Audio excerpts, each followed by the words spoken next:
We're down here to take a look at Interboat's brand new Intercruiser 31.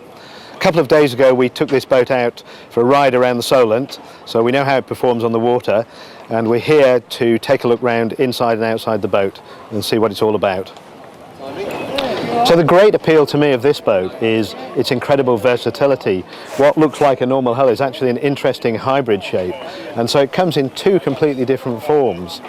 You can use it for pottering up and down the inland waterways using the 65 horsepower engine, and that will potter along at 7 or 8 knots. But back aft it hides a deep V shape, and if you use the 220 horsepower engine you can whiz along at about 20 knots. So you can do your inland waterways cruising and then hurtle offshore as well.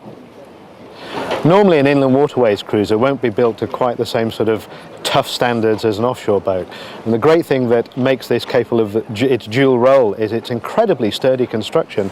The mouldings are really high quality. If you dig down below in the engine room and the bilges, it's a very sturdy construction, and so confident are Interboat that they offer an absolutely unprecedented 10-year warranty on the hull construction, which I've not come across at all before.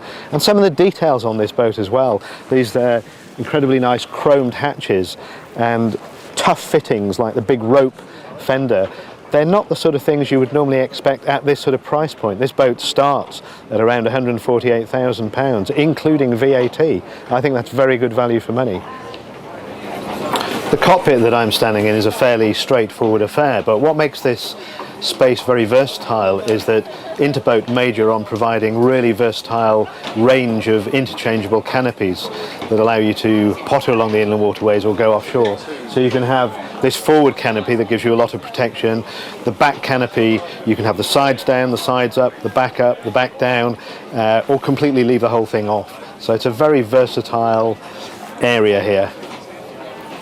Okay, now let's be honest, this woodwork isn't going to give and joinery isn't going to give Sunseeker any sleepless nights, but it all works quite well in here, and again, really versatile space. You've got a single pilot berth back there, quite generous.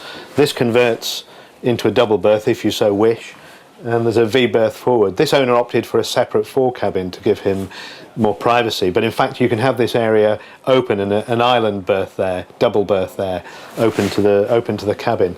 Really good for a cruising couple. So I'm down here in the Intercruiser 31's engine space. Not the roomiest of engine spaces by Intercruiser standards, but everything is accessible and you can physically get down here. So we've got the raw water strainer here and the fuel filter on the front of the fuel tank here. And this is the standard fuel tank for all three engine sizes, which is around 200 litres.